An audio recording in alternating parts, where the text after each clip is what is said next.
हमारी ये क्लास आज की लोकपाल व लोकायुक्त अधिनियम के बारे में होगी।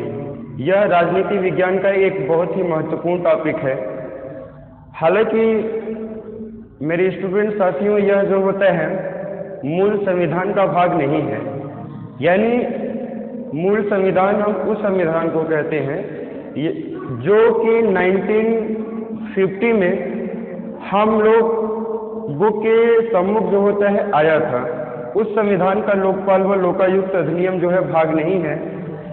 लोकपाल व लोकायुक्त अधिनियम के बारे में चर्चा हमारे भारत में जो होता है 1960 के दौरान, मतलब 1963 के समय संसदीय बहस में जो होता है शिकायत तंत्र के खिलाफ जो होता है एक शब्द गढ़ा गया, लोकपाल। यह शब्द आपको पता है लक्ष्मी मल के द्वारा जो है गढ़ा गया था। यानी हमारे यहाँ लोकपाल जो पहला शब्द है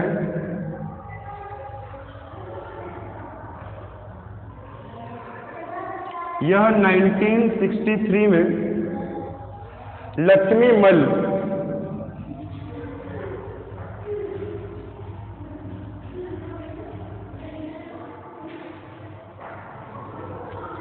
मल सिंघवी ने यूज किया था।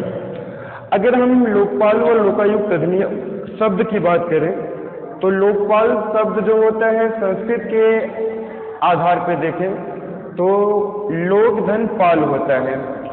लोक मतलब जानते हो इसका अर्थ क्या होता है, लोग, और पाल मीन्स होता है पालन करना या रक्षा करना। यानी लोगों का जो होता है पालन करना या लोगों की रक्षा करना ही लोकपाल का अर्थ होता है संस्कृत के आधार पे।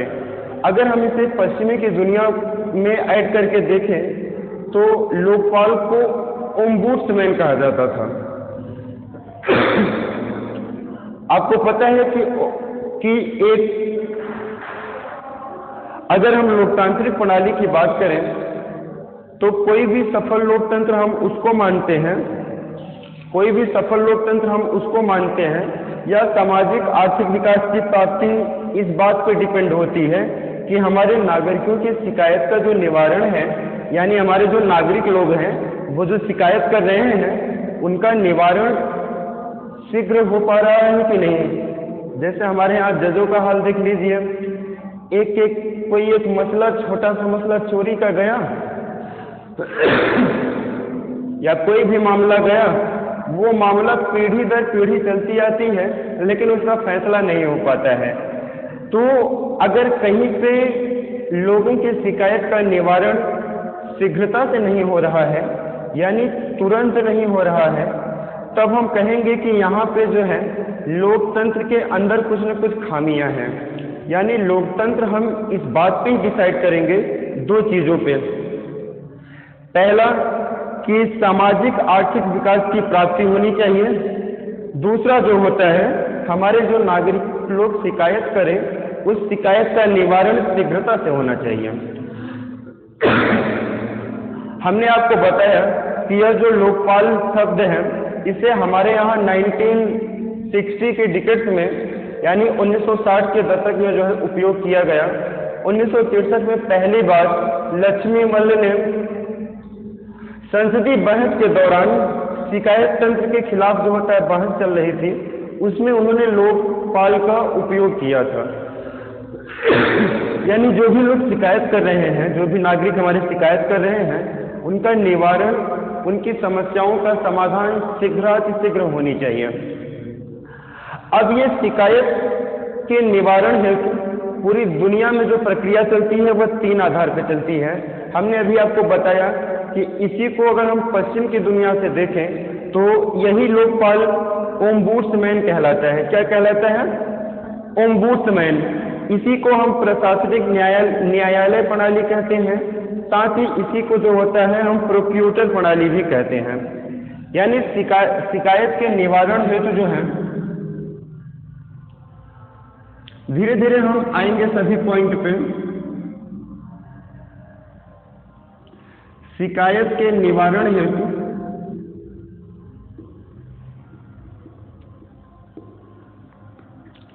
पूरी दुनिया में जो प्रणाली चलती है क्या चलता है? सबसे पुराना नाम है ओम्बुड्समैन।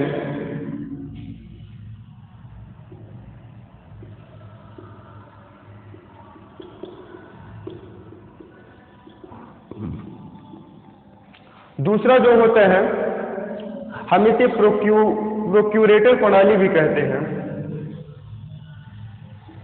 ये जो प्रोक्यूरेटर प्रणाली है, यह मुख्य रूप से जो समाजवादी कंट्री हैं, जैसे रूस हो गया, जैसे चाइना हो गया, इन सब जगह उपयोग किया जाता है। हमारे यहाँ लोकपाल व लोकायुक्त यूज किया जाता है। प्रशासनिक न्यायालय प्रणाली तीसरा।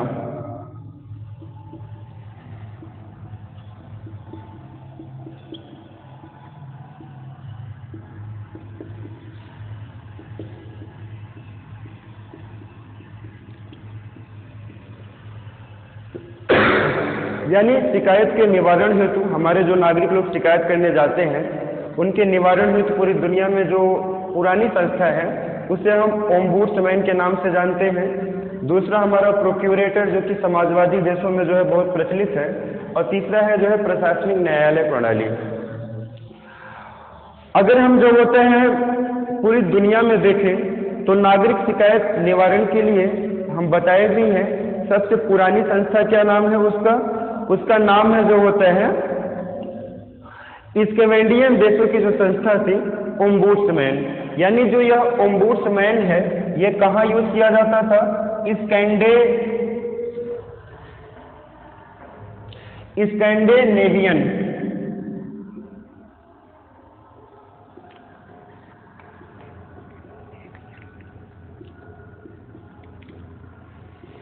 स्कैंडिनेवियन में जो प्रणाली नागरिक की शिकायत के निवारण के हेतु उपयोग किया जाता था, उसका नाम था ओम्बुड्समैन।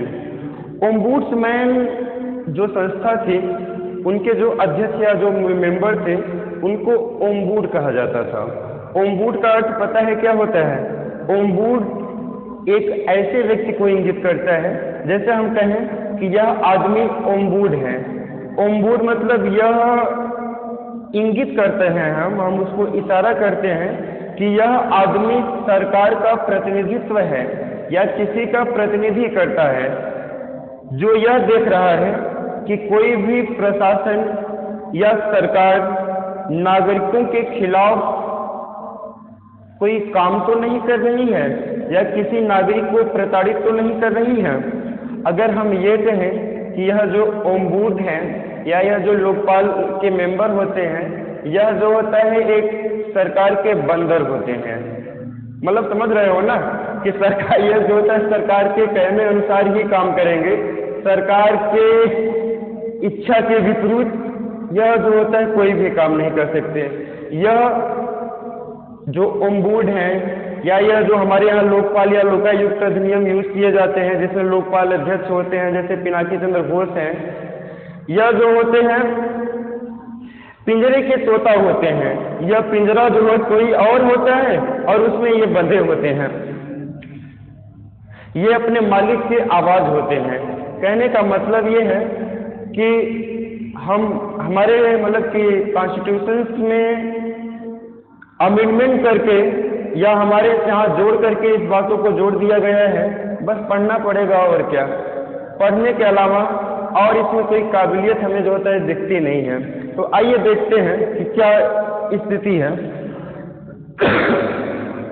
अगर ओम्बुड्समैन की हम बात करें तो यह जो संस्था है पहले स्कैंडिनेवियन कंट्रियों में आया था, मतलब डेनमार्क में, स्वीडन में, इन सब कंट्रियों को जो होता है 4 कंट्री उसमें गिने जाते हैं स्कैंडिनेवियन कंट्री में।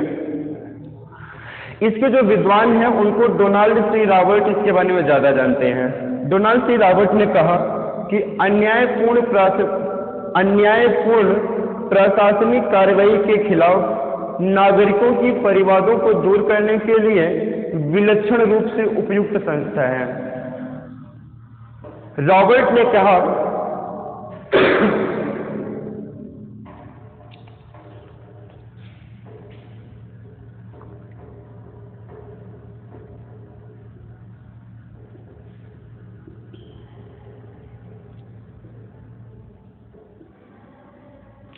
डोनाल्ड टी रॉबर्ट ने ओम्बुड्समैन के बारे में कहा कि अन्यायपूर्ण प्रशासनिक कार्रवाई के खिलाफ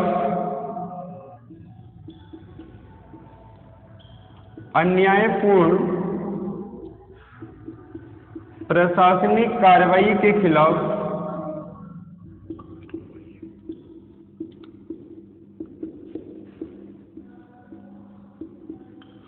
अन्यायपूर्ण प्रशासनिक कार्रवाई के खिलाफ नागरिकों के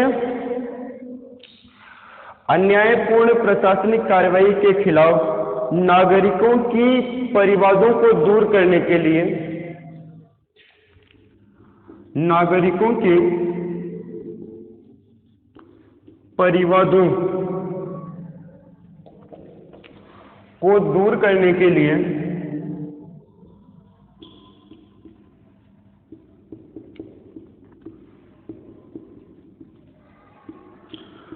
अन्यायपूर्ण प्रशासनिक कार्रवाई के खिलाफ नागरिकों के परिवादों को दूर करने के लिए विलक्षण रूप से उपयुक्त संस्था है।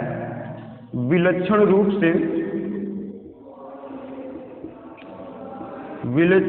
से उपयुक्त संस्था है।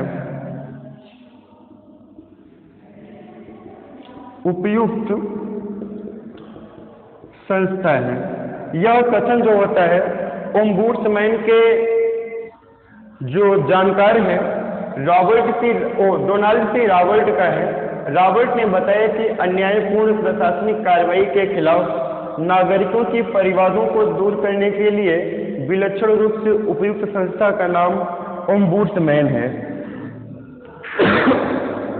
एक इनका कथन और भी बहुत फेमस है कि ओम्बुड्समैन संस्था लोकतांत्रिक संस्था के लिए प्रशासनिक जुल्म के खिलाफ एक आड़ है।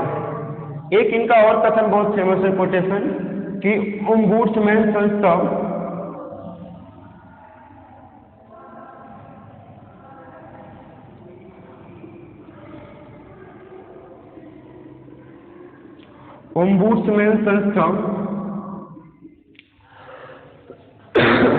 लोकतांत्रिक सरकार में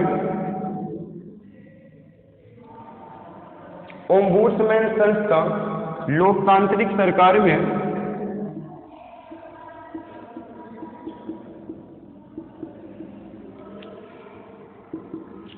प्रशासनिक जुल्म के खिलाफ एक आड़ है। प्रशासनिक जुल्म के खिलाफ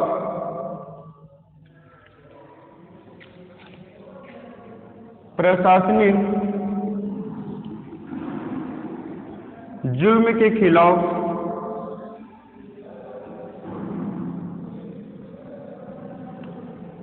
एक आड़ है।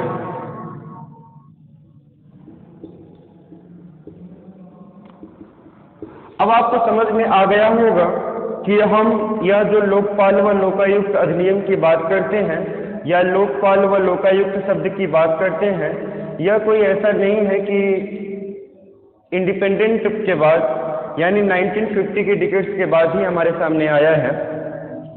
इससे पहले भी यह ऑर्गेनाइजेशन जो होता है सभी जगह मौजूद था। पूरी दुनिया से के जो भी संस्थाएं हैं उनसे हम भी जो होता है सीखते हुए अपने यहाँ कॉन्स्टिट्यूशंस में कुछ न कुछ प्रोविजन, लीगल प्रोविजन किए हैं, जिसके आधार पे हम अपने यहाँ कानून व्यवस्था को मेंटेन किए हैं। तो अभी तक आप लोगों ने ये समझा कि यह जो हम लोकपाल की और लोकायुक्त की बात आज करेंगे, उस लोकपाल शब्द को पहली बार 1963 में लक्ष्मीवल सिंघवी ने संसदीय बहस के दौरान उपयोग किया था। यह बहस जो होता है शिकायत तंत्र पे उनका था। शिकायत के निवारण हेतु पूरी दुनिया में जो चलता है, सबसे पुरानी संस्था का नाम स्कैंडिनेवियन कंट्रियों का ओम्बुड्समैन है, प्रोक्यूटर है, प्रशासनिक न्यायालय प्रणाली है। जो ओम्बुड्समैन जो कि सबसे पुरानी ऑर्गेनाइजेशन है, सबसे पुरानी संस्था है, तो पहले हम उसी के बारे में पढ़ लेते हैं और फिर कैसे इंडिया में विकास होता है उनके बारे में पढ़ेंगे। एक एक करके हम लगभग जो होता है सभी चीज, छोटे छोटे पॉइंट, बड़े बड़े पॉइंट सभी जो है क्लियर करते जाएंगे। ये जो ओम्बुड्समैन है, इनके जो विद्वान डोनाल्ड सी रॉबर्ट कहे जाते हैं। इन्होंने कहा कि अन्यायपूर्ण प्रशासनिक कार्रवाई के खिलाफ नागरिकों के परिवारों को दूर करने के लिए विलक्षण रूप से उपयुक्त संस्था है। ओम्बुड्समैन के बारे में यह आगे कहते हैं डोनाल्ड जी कि ओम्बुड्समैन संस्था लोकतांत्रिक सरकार में प्रशासनिक जुर्म के खिलाफ एक आड़ है। अगर हम ये कहें कि नागरिक शिकायत प्रशासन से या सरकार से किस बेस पे करेंगे, तो हम आपको पता है कि हमारा कॉन्स्टिट्यूशन जो है सरकार को यानी गवर्नमेंट को और इन एडमिनिस्ट्रेशन के लोगों को, प्रशासन के लोगों को बहुत सारी जो है प्राविधान दिए हैं। वो क्या क्या है, जैसे प्रशासनिक स्वनिर्णय का दुरुपयोग हो जाए, यानी प्रशासन लोग के जो जिम्मेदार लोग हैं उनको जो निर्णय करने के लिए संविधान ने अधिकार दिए हैं उसको वो माने ना, या कहीं पे जो होता है कुशासन स्थापित हो जाए, संविधान के विरुद्ध शासन होने लग जाए, या कहीं पे प्रशासनिक भ्रष्टाचार होने लग जाए। प्रशासनिक भ्रष्टाचार यानी एडमिनिस्ट्रेशन के अंदर जो है करप्शन या अदर जो है चीजों का जमावड़ा हो जाए, या कहीं भाई भतीजावाद होना लग जाए, या तो जो है अशिष्ट आचरण होना शुरू हो जाए, तभी नागरिक तो शिकायत करेंगे। हालांकि आज के जो नागरिक हैं जागरूक तो बहुत हैं, लेकिन शिकायत करने से जो है लोकल बॉडी यानी लोकल स्तर पे घबराते बहुत हैं।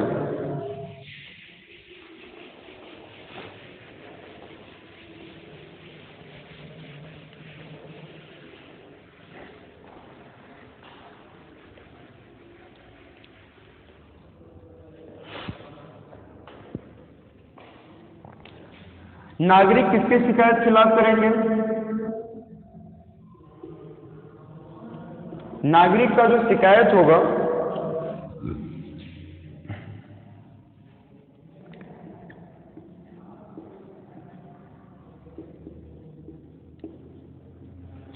नागरिक की शिकायत किसके खिलाफ होंगे?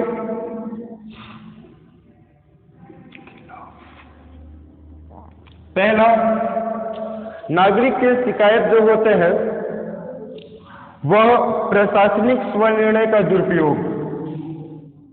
पहला, प्रशासनिक स्वनिर्णय का दुरुपयोग।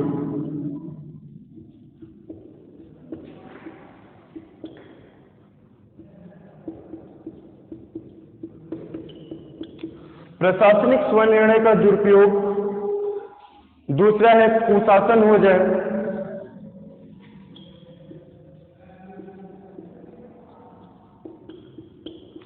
और किस आधार पर करेंगे? और किस लिए कोई नागरिक शिकायत करता है? प्रशासनिक भ्रष्टाचार होने लग जाए।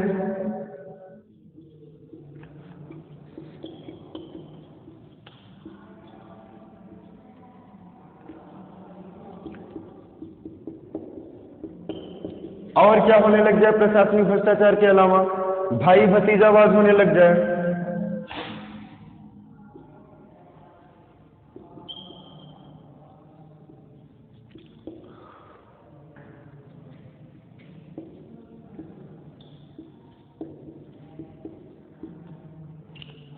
और क्या होने लग जाए? या कहीं पे अशिष्ट आचरण होना शुरू हो जाए।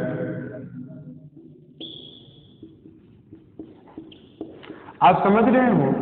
भाई भतीजावाद, अशिष्ट आचरण, आपको जो होता है हर गवर्नमेंट ऑफिसर के सामने मिलेगा।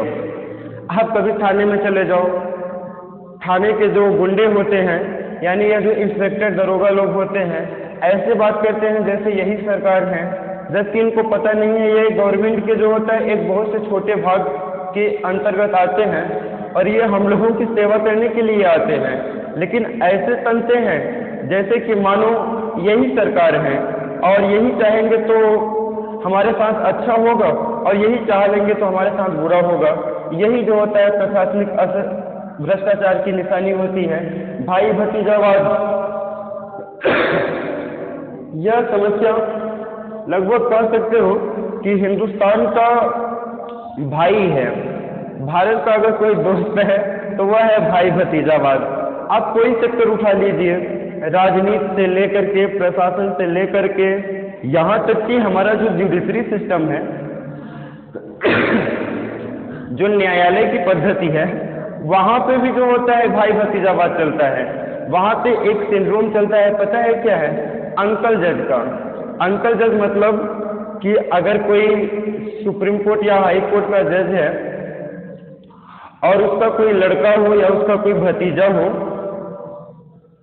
जो कि कोर्ट में आना चाहता है, तो यह कोर्ट ने रूल बनाया है कि अगर आप इलाहाबाद हाई कोर्ट या कहीं हाई कोर्ट में वर्क कर रहे हो तो आपके सगे संबंधी जो होता है वहाँ कोर्ट में नहीं मौजूद होने, मतलब वो अपना वहाँ पार्टिसिपेशन, अपनी सहभागिता नहीं दिखा सकते हैं, तो उनको वो भेज देते हैं दूसरे हाई कोर्ट में या दूसरे कोर्ट में, जैसे पश्चिम बंगाल में भेज दिए, गोवा में भेज दिए। अब लाजमी है भाई, एक जज है तो दूसरे से संपर्क तो बनेगा ही, उनको वो भेज देंगे अपने पास और पश्चिम बंगाल वाला इलाहाबाद भेज देगा, प्रयागराज भेज देगा। यही होता है अंकल जज सिंड्रोम की थ्योरी। मतलब कहने का है कि भाई भतीजावाद भारत से हमें लग रहा है कि कभी नहीं मिटने वाला है, यह अब सब जगह विद्यमान हो चुका है। तो नागरिक जो शिकायत करते हैं वह प्रशासनिक स्वनिर्णय के दुरुपयोग जब होता है तब करते हैं, कुशासन जब होने लगता है तब करते हैं, प्रशासनिक भ्रष्टाचार होने पे करते हैं और भाई भतीजावाद पे करते हैं, या कोई अशिष्ट आचरण हुआ हो तो उस पे करते हैं। अब आइए तो देखते हैं क्या इसका लीगल पोजीशन जो होता है किस किस सिचुएशंस पे है।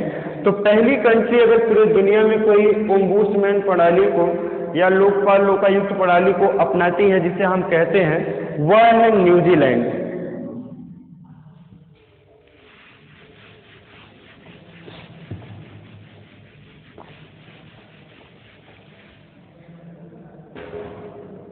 जो पहली बार ये प्रणाली को अपनाया था, यानी ओम्बुड्समैन की जो पहली बैठक हुई थी,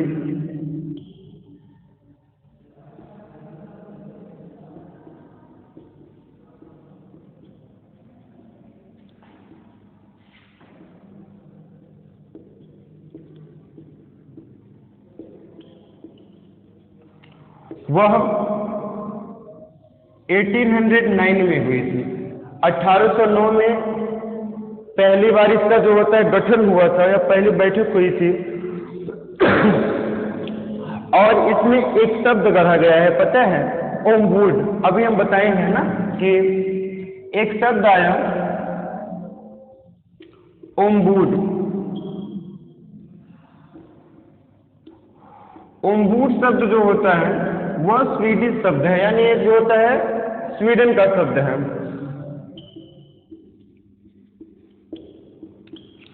जिसका अर्थ होता है किसी अन्य का प्रतिनिधि,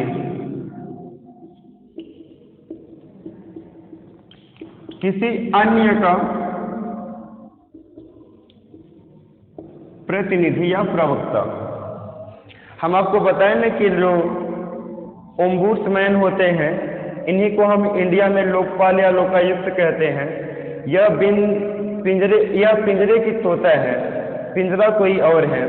एक शायरी कही जाती है ना कि ये बहुत बुलंद हवा में तेरी डोर से ही, मगर हमको मालूम है ये किसके हाथ में है। वही बात है, यह जो होता है अपने मालिक का आवाज होता है, लोकपाल व लोकायुक्त, जिसे हम पश्चिम की दुनिया में ओम्बुड्स के नाम से जानते हैं।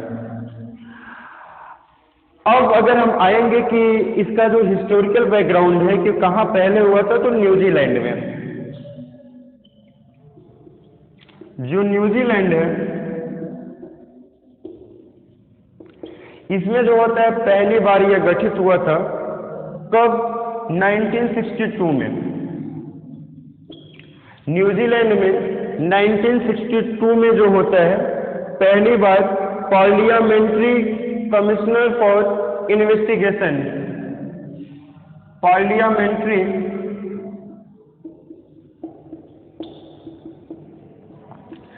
Commissioner for investigation.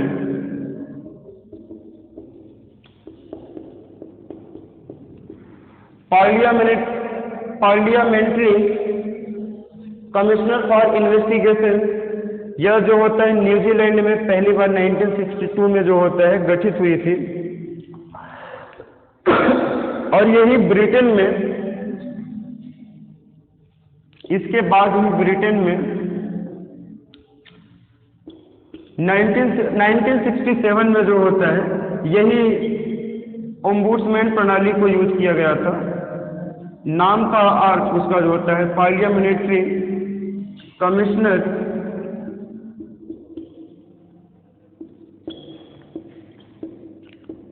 For parliamentary commissioner for the administration.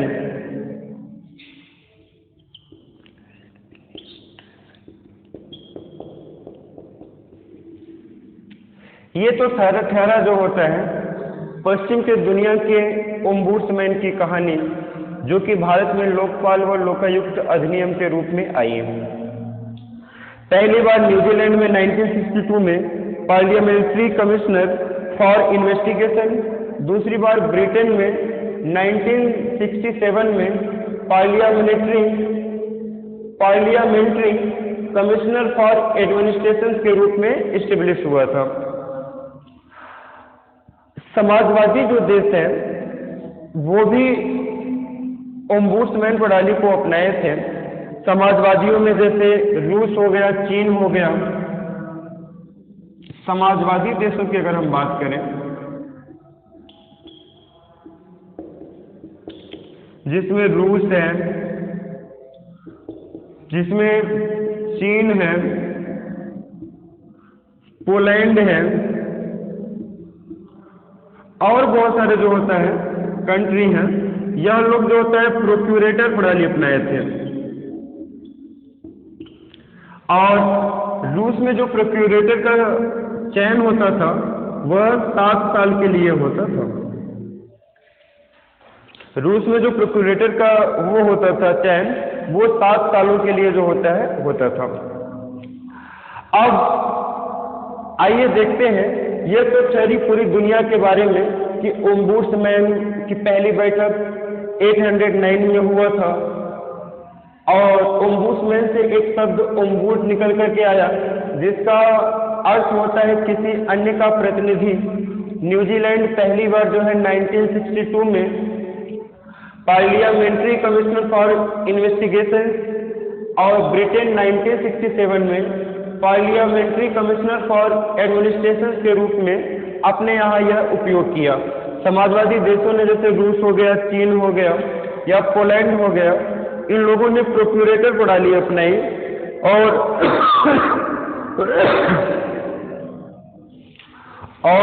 अपने यहाँ इस सिस्टम को जो होता है बनाए रखा। अब भारत में इसका क्या सिस्टम है, उनके बारे में जो होता है हम चर्चा करेंगे आगे। जो भी नोट करना करिए या इसका स्क्रीनशॉट ले लीजिएगा। अगर किसी को पिक्चर क्लियर ना आए तो आप अपने सेटिंग में जाकर के जो स्क्रीन क्लियर कैपेसिटी होती है उसको बढ़ाएंगे तो तस्वीर जो होता है एकदम इसकी साफ आएगी, और स्क्रीनशॉट ले लीजिए।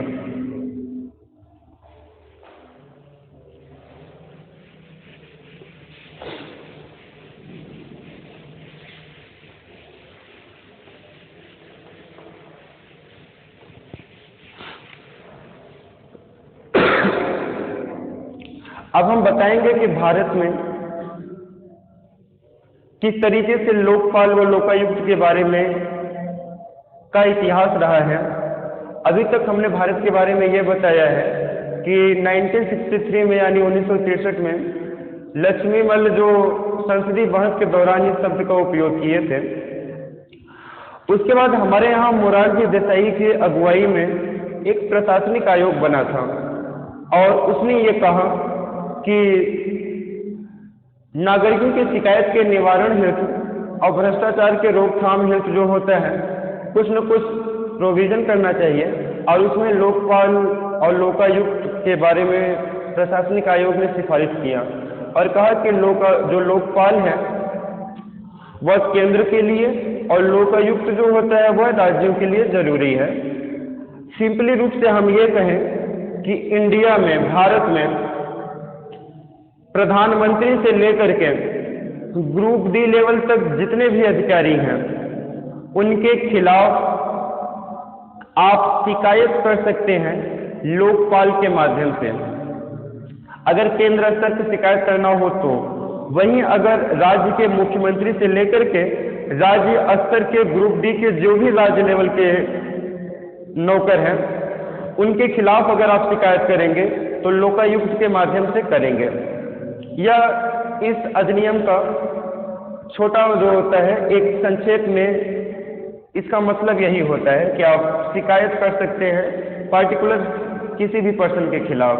हाँ, प्रधानमंत्री के खिलाफ अगर आप शिकायत करेंगे तो कुछ प्रोविजन है, जैसे अंतर्राष्ट्रीय स्तर पे कुछ भी चीज़ें हों उस पे आप जो होता है उनके खिलाफ शिकायत नहीं करेंगे, और बहुत कुछ प्रोविजन दिया गया है जो कि बताएंगे।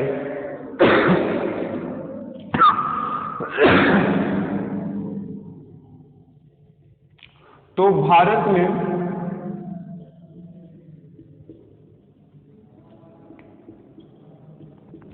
लोकपाल और लोकायुक्त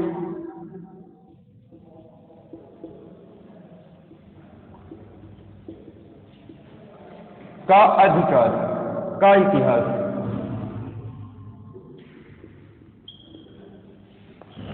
अभी तक हमने बताया कि लोकपाल शब्द का जो हमारे लिए प्रयोग किया गया था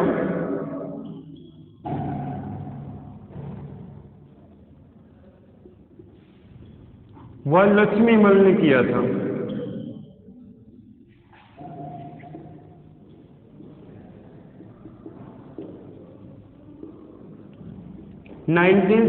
में। उसके बाद क्या होता है, मोरारजी देसाई की अगुवाई में एक द्वितीय प्रशासनिक आयोग बनता है।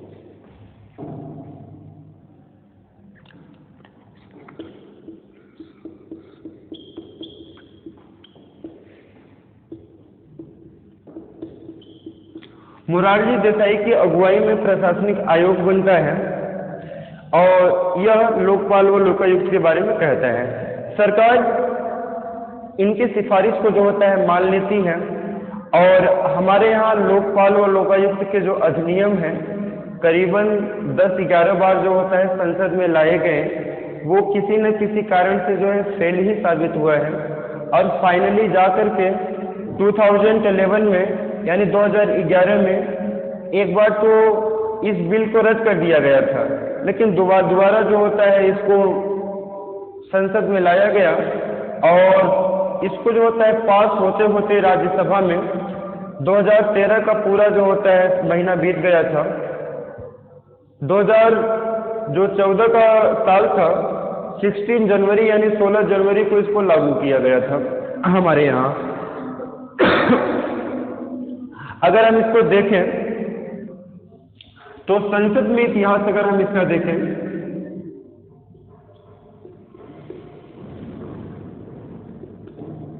क्या रहा है, 1968 में पहली बार जो होता है बिल आता है 1968 में, तब जो होता है इंदिरा गांधी के नेतृत्व में सरकार थी। 1968 में आता है तब इंदिरा गांधी की सरकार थी जो होता है यह प्राविधान। फिर कब आता है, 1971 में आता है, तब भी इंदिरा जी की गवर्नमेंट थी।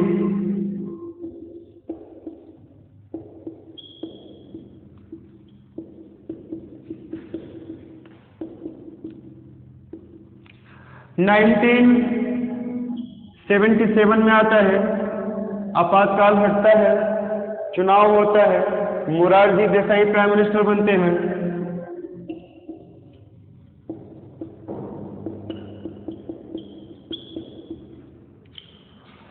फिर 1985 में कौन?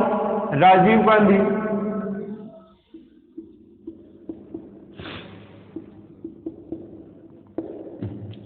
फिर राजीव गांधी के बाद जो होता है 1985 के बाद यह मैं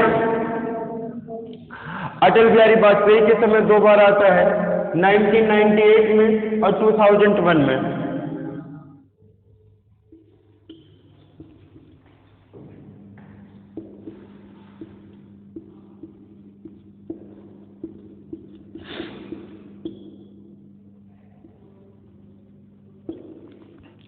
और मनमोहन सरकार के समय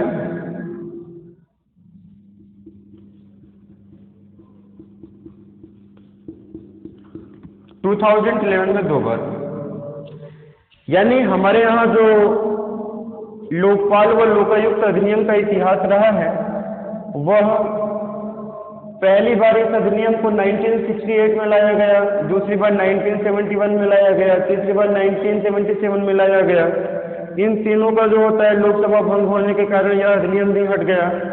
अटल जी के बारे में भी समय भी ऐसा ही कुछ था और यही राजीव गांधी के समय था। मनमोहन सिंह जब पहली बार 2011 में लाए थे तो बहुमत न होने की वजह से इस बिल को हटाया गया, लेकिन दूसरी बार जब अन्ना हजारे लोगों का, ये स्वामी रामदेव का और अरविंद केजरीवाल का बहुत फेमस मूवमेंट चला था लोकपाल व लोकायुक्त अधिनियम के बारे में, तो उसके बाद जाकर के सरकार गंभीर होती है और गंभीर होकर के इस अधिनियम के बारे में बहुत गंभीरता से विचार करती है और उसको संसद के पटल पे जो होता है रखती है, और दूसरी बार जो होता है यह अधिनियम संसद से पास भी हो जाता है।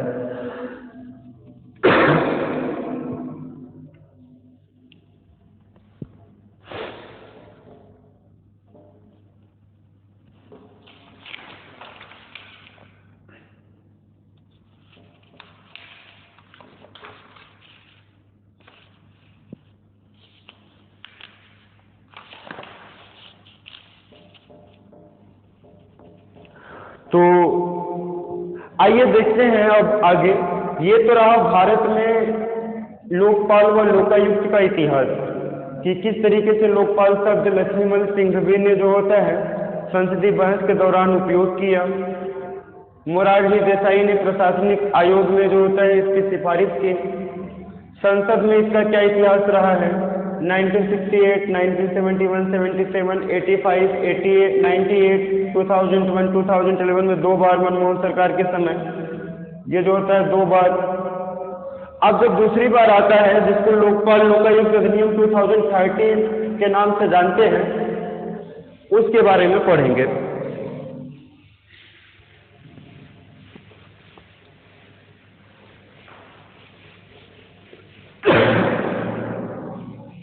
हालांकि भ्रष्टाचार को रोकने के लिए हमारे इंडिया में बहुत सारे जो होता है इससे पहले भी हैं, जैसे हमारे यहाँ केंद्रीय सतर्कता आयोग है। हमारे यहाँ बहुत सारे भ्रष्टाचार निरोधक जो होता है को रोकने के लिए बहुत सारे कानून बनाए गए हैं। फिर भी यह एक फाइनली जो होता है बहुत ही फेमस शिकायत तंत्र के खिलाफ ऑर्गेनाइजेशन मानी जाती है, संस्था मानी जाती है। इसलिए हमारे यहाँ भी लोगों ने कहा बना दी जाए, तो उसी आधार पे बनाया गया। देखिए,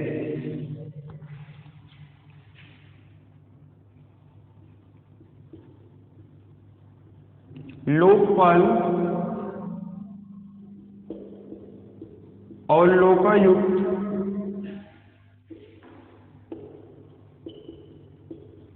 अधिनियम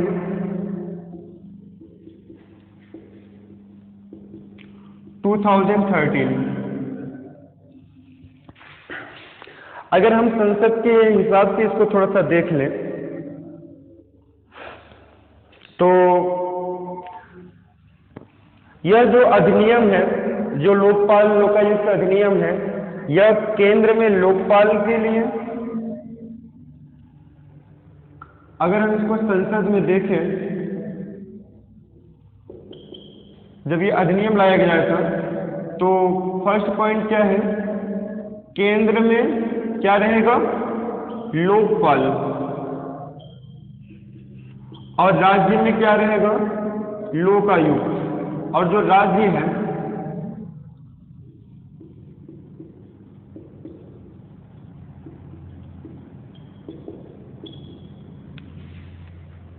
की स्थापना करने के बारे में जो होता है बताता है। हमारे यहाँ जब ये लोकपाल व लोकायुक्त अधिनियम 2013 रखा जा रहा था, मतलब पेश किया जा रहा था, तो पहली बार यह लोकसभा में 22 दिसंबर 2011 को पेश किया गया था। लोकसभा में कब रखा गया?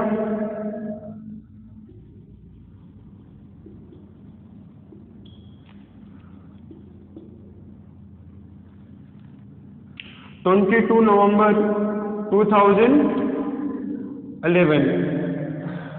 इसके साथ मतलब कि लोकपाल व लोकायुक्त अधिनियम के साथ जो होता है, हमारे यहाँ एक और 116वां जो होता है संविधान संशोधन का विधेयक भी पेश किया गया था। और यह लोकायुक्त अधिनियम 2011 पेश किया गया था, 2011।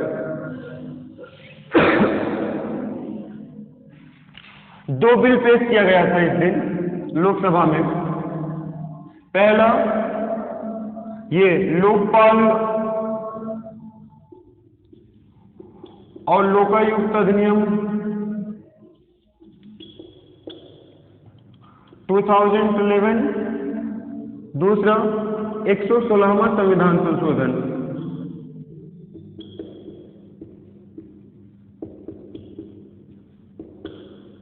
116वां संविधान संशोधन।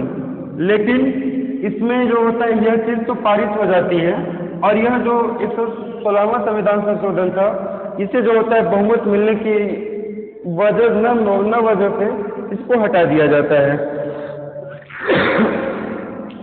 और यह पूरी प्रक्रिया जो होता है दोनों की कब तक चलती है? 27/11/2011 तक। उसके बाद जब यह लोकसभा में पारित हो जाता है, तब इस अधिनियम को जो होता है हम कहाँ लेके जाते हैं? राज्यसभा में। कहाँ लेके जाते हैं? राज्यसभा में। लोकपाल व लोकायुक्त जो अधिनियम है जब राज्यसभा में लेके जाते हैं 2011 सॉरी, यहाँ पे 22 दिसंबर होगा। जब यह राज्यसभा में जाती है तो राज्यसभा वाले जो होता है इसको विशेष समिति के पास भेज देते हैं। विशेष समिति के भेजने के बाद यानी पूरी राज्यसभा की प्रक्रिया और पूरी जो लोकसभा की प्रक्रिया है वो होते होते परीक्षण रिपोर्ट आते आते जो होता है 17/12/2030 लग गया। यानी परीक्षण व रिपोर्ट आते आते जो होता है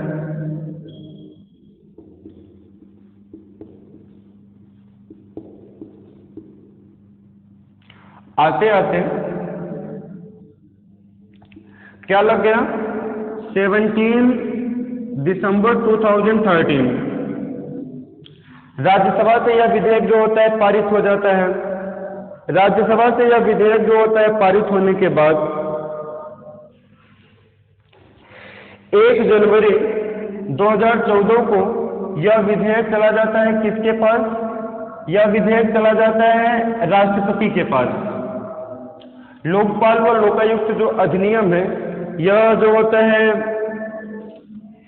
1 जनवरी 2014 को राष्ट्रपति प्रणब मुखर्जी के पास जो होता है चला जाता है।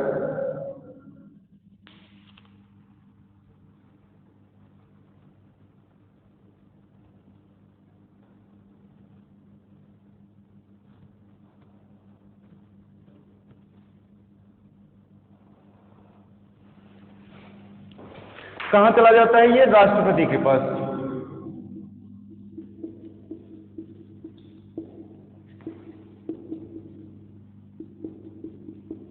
कब जाता है? 1 जनवरी 2014 को। और राष्ट्रपति इस पर जब मोहर लगाते हैं तो यह हमारे कंट्री में 16 जनवरी से लागू हो जाता है।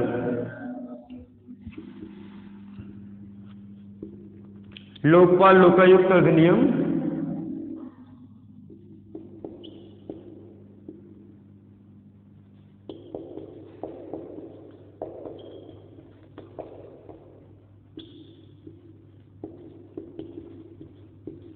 2013।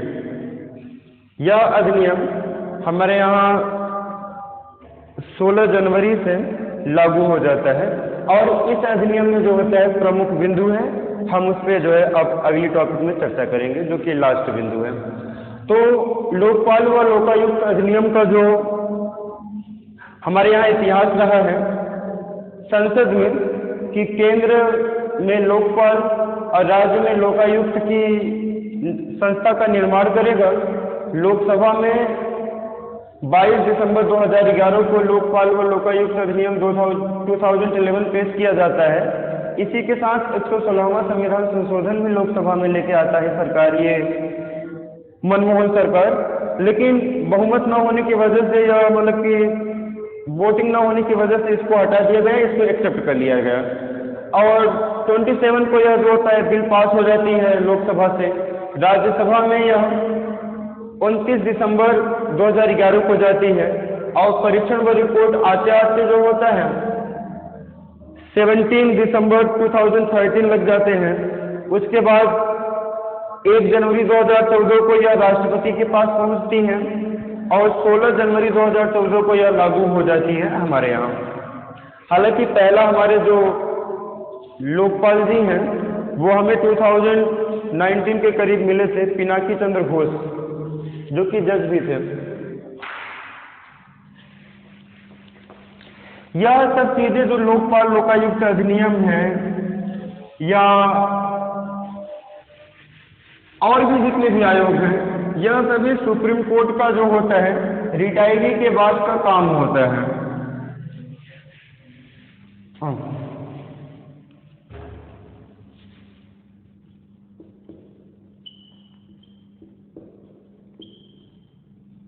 इसमें प्रोविजन क्या किया गया? पहला नंबर भाई, जो हम जिसके इतिहास के बारे में पढ़े, ओम्बुड्समैन के बारे में पढ़े, भारतीय संसद में इंदिरा सरकार से लेकर के मनमोहन सरकार की पूरी स्थिति हम देख लिए।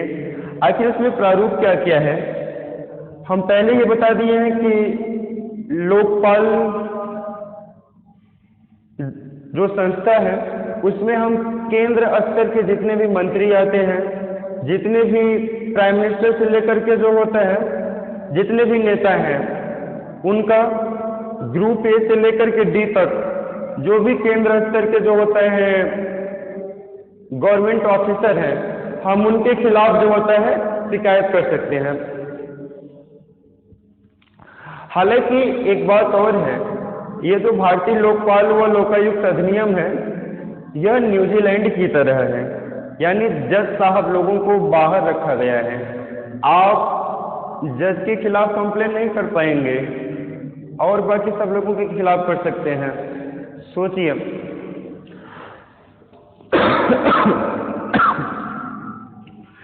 अब यह लोकपाल व लोकायुक्त अधिनियम कहता है कि इसमें एक हमारे क्या होंगे, अध्यक्ष होंगे, एक अध्यक्ष होंगे। मेंबर सदस्य कौन कौन होंगे उनके बारे में पढ़ो। एक अध्यक्ष होंगे और 8 सदस्य होंगे। इसमें से 4 सदस्य जो होता है जिनको न्याय के बारे में ज्यादा से ज्यादा याद हो, जिनको पता होना तो है, वो बैठेंगे इसमें। यानी जो अपना न्यायिक सेवा दे चुके हैं, जो अपना न्यायिक सेवा दे चुके हैं, कितने मेंबर होंगे? 4, यानी 50%। और जो 4 सदस्य होंगे इसके, वह SC/ST या महिला अल्पसंख्यक से आएंगे। SC/ST महिला अल्पसंख्यक से जो होता है और सभी आएंगे। अब इन सदस्यों का या इन अध्यक्ष जी का चयन कैसे होगा, उसके बारे में चयन समिति गठित होगी।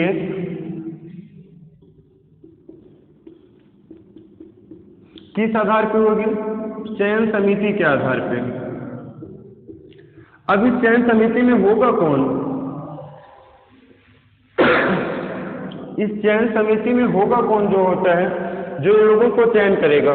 तो लोकसभा अध्यक्ष होगा, लोकसभा विपक्ष के नेता होंगे, और कौन होगा? भारत के मुख्य न्यायाधीश होंगे, या राष्ट्रपति किसी विधिवेत्ता को ज्वाइन करवा दे।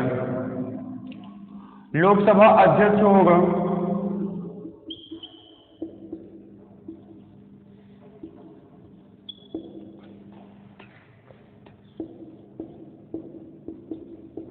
लोकसभा विपक्ष दल के नेता होंगे,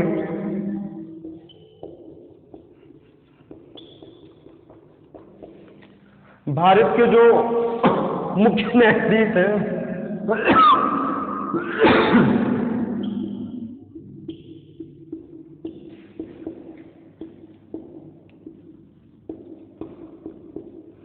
और अगर राष्ट्रपति जो होता है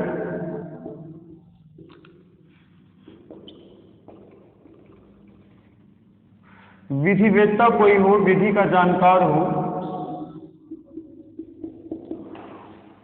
तो यही सभी मेंबर मिलकर के जो होता है इन लोकपाल लोगों को जो होता है क्या करते हैं? चुनते हैं। और अभी हम बताएं हमारे पहले लोकपाल कौन थे? पिनाकी चंद्र घोष।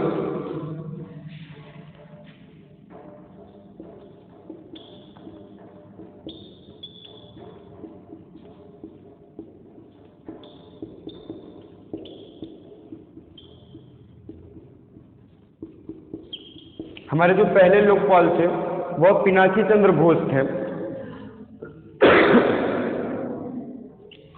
अब इसका अधिकार क्षेत्र क्या क्या है? अधिकार क्षेत्र वही है कि केंद्र स्तर पे ग्रुप ए से लेकर के डी तक। ये तो हो गया सदस्य की बात और चयन समिति की बात, और हमारे पहले लोकपाल कौन थे। स्क्रीनशॉट ले लीजिए, उसके बाद जो होता है हम आगे की ओर पढ़ाएंगे।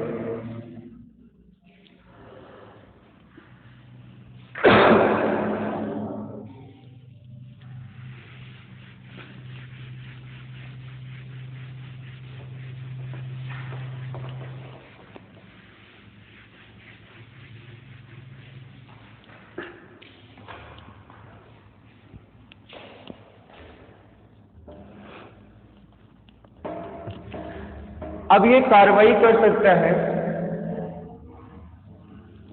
इसको अधिकार क्या क्या है?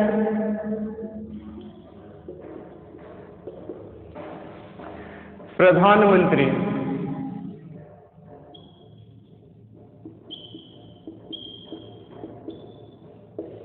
मंत्रीगण, प्रधानमंत्री से लेकर के मंत्रीगण,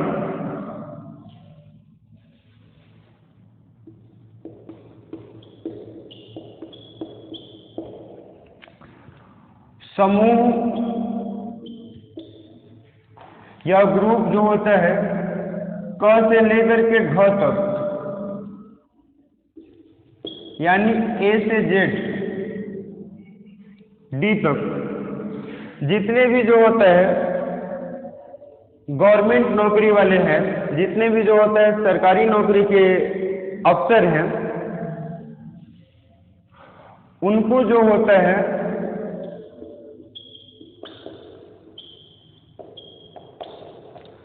सरकारी श्रेणी के अफसर के खिलाफ अगर कोई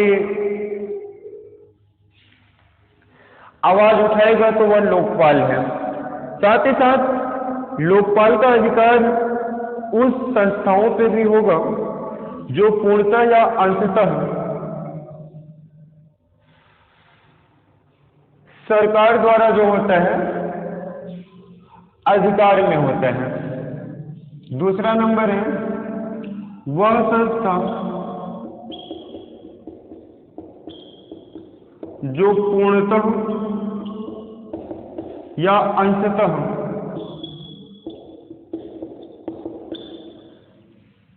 सरकार का उसमें क्या हो, वित्तीयन हो, यानी सरकार पैसा दे।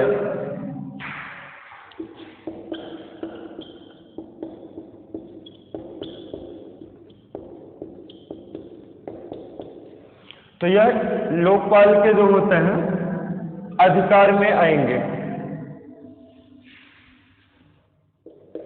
लोकपाल के अधिकार में क्या क्या आएगा? अगर जो होता है प्रधानमंत्री, मंत्रीगण समूह क से लेके घ श्रेणी के जितने भी अफसर होते हैं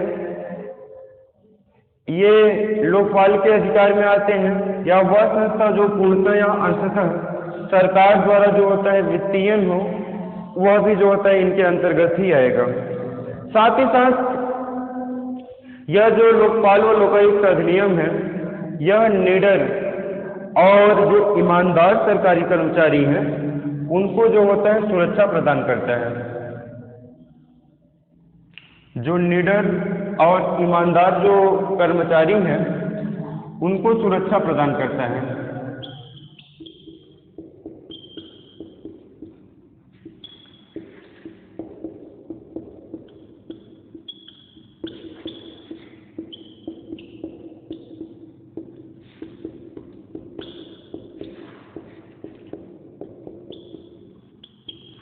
निडर और जो ईमानदार कर्मचारी हैं उनको यह अधिनियम जो होता है सुरक्षा प्रदान करता है।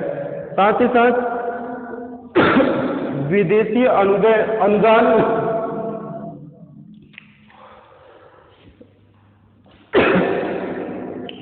जो विदेशी अनुदान नियमन एक्ट है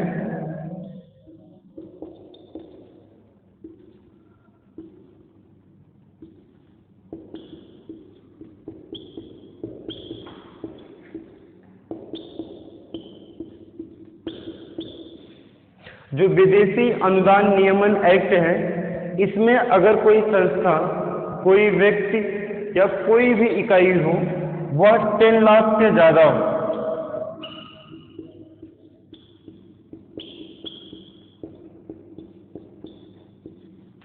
का इनकम अगर किसी दूसरी जगह से प्राप्त करती है प्रतिवर्ष, तो वह भी लोकपाल के दायरे में होगा और लोकपाल उस पे जो होता है जांच कर सकता है या देख सकता है उनके बारे में। यह हमारे यहाँ लोकपाल व लोकायुक्त का जो होता है फैसिलिटेशंस है। अब आइए कुछ चर्चा हम लोकायुक्त पे कर लेते हैं, उसके बाद आपका यह पार्ट जो है पूरा समाप्त हो जाएगा। लोकायुक्त जो होता है लगभग अब हर राज्यों में मौजूद है। हालांकि कुछ राज्यों को जो होता है छोड़ भी सकते हैं, लेकिन लगभग अब सभी राज्यों में लोकायुक्त जो है मौजूद है।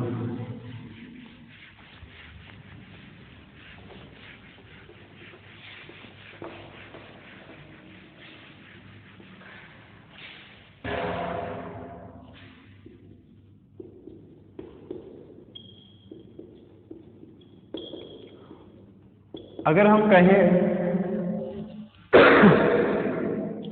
कि क्या हमारे भारत में लोकपाल लोकायुक्त अधिनियम तो 968 से चला आ रहा है, यानी 1978 से आ रहा है, और लास्ट में जाकर के 2014 में प्रणब मुखर्जी के जो होता है सिग्नेचर से वो शुरुआत होती है। क्या उससे पहले हमारे यहाँ लोकायुक्त नाम का कोई चीज था? तो उसका उत्तर होगा हाँ। हमारे यहाँ महाराष्ट्र में सबसे पहली जो होता है लोकायुक्त जो संस्था है वहां पे गठित हुई थी। पहला ये राज्य स्तर पे होगा, जिसमें चीफ मिनिस्टर से लेकर के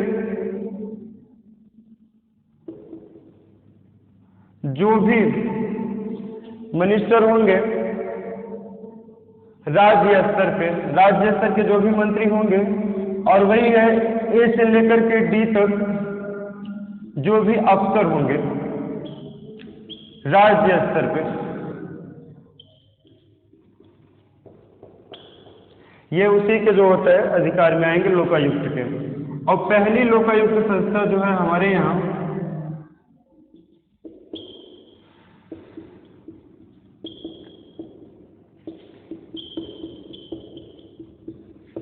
वह 1971 कहाँ पे? महाराष्ट्र में। हालांकि एक राज्य है उड़ीसा, उड़ीसा में 1970 में यह एक्ट तो पारित हो गया था, लेकिन वहां लागू होते होते जो होता है 1983 आ गया था।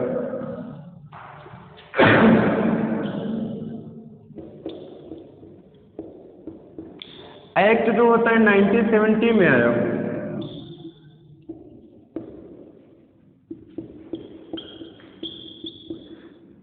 लेकिन लागू जो होता है वह 1983 में होता है। यानी जो काम केंद्र में लोकपाल करेगी वही काम राज्य में जो होता है लोकायुक्त करेगा। यही है लोकपाल व लोकायुक्त की जो होता है कहानी। एक बार फिर से चलते चलते हम दोहरा देते हैं कि लोकपाल व लोकायुक्त जो हमारे यहाँ अधिनियम बना है, ऐसा नहीं है कि इससे पहले यह कहीं दुनिया में मौजूद नहीं था। यह चीज़ जो है पश्चिम की दुनिया में स्कैंडिनेवियन कंट्री, जिनमें लगभग 4 कंट्रियाँ आती हैं, जैसे फिनलैंड हो गया, डेनमार्क हो गया, नॉर्वे हो गया और स्वीडन हो गया। इन चारों कंट्री में इसी जो होता है शब्द का सबसे पुराना नाम इसी प्रणाली का था, जिसको हम ओम्बुड्समैन के नाम से जानते थे। और ओम्बुड्समैन का जो पहला गठन है वो 1809 में हुआ था। ओम्बुड्समैन एक ऐसा जो होता है संस्था है जो कि प्रशासनिक जुल्म के खिलाफ नागरिकों के परिवादों को जो है हल करता है, यानी नागरिकों को शिकायत को हल करता है। और न्यूजीलैंड में पहली बार 1962 में the parliamentary commissioner for investigation, और उसके बाद ब्रिटेन में 1967 में बना। फिर धीरे धीरे समाजवादी कंट्रियों ने इसको अपनाया प्रोक्यूरेटर प्रणाली के आधार पे। भारत में यह ओम्बुड्समैन की जो संस्था है, इसको 1963 में पहली बार लक्ष्मीमल ने लोकतांत्रिक बहस में, संसदीय बहस में जो होता है लोकपाल शब्द का उपयोग किया शिकायत तंत्र के खिलाफ। फिर मोरारजी देसाई की अगुवाई में प्रशासनिक आयोग आया और उन्होंने लोकपाल व लोकायुक्त की सिफारिश की और सरकार उनकी सिफारिश को मान लेती है। और 1968 से लेकर के 2011 तक लगभग बहुत सारे जो होता है अधिनियम इसके संदर्भ में संसद में लाए गए, लेकिन कुछ विशेष परिस्थितियों के कारण वह अधिनियम जो होता है गिरता गया। और फाइनली जो होता है 2011 में मनमोहन सरकार के बाद में जब दिसंबर मंथ में आया तो उसको स्वीकार लिया गया और उसको पारित होते होते 1 जनवरी 2014 का टाइम लग गया, जब प्रणब मुखर्जी हमारे प्रेसिडेंट थे और उन्होंने सिग्नेचर किया। और बाद में जाकर के 16 जनवरी यानी 16 जनवरी 2014 को यह अधिनियम लागू हो जाता है। और पहले हमारे जो लोकपाल अधिकारी हैं पिनाकी चंद्र घोष, वह 2019-18 के करीब जो होता है हमें मिलते हैं। यही रहा है पूरा इतिहास और यही रहा है लोकपाल और लोकायुक्त अधिनियम के बारे में। तो आप हमसे जुड़ते रहिए और ज़्यादा से ज़्यादा वीडियो को शेयर करते रहिए और सब्सक्राइब करिए चैनल को। आगे जो होता है आप भी बढ़िए और हमें भी बढ़ाइए। धन्यवाद।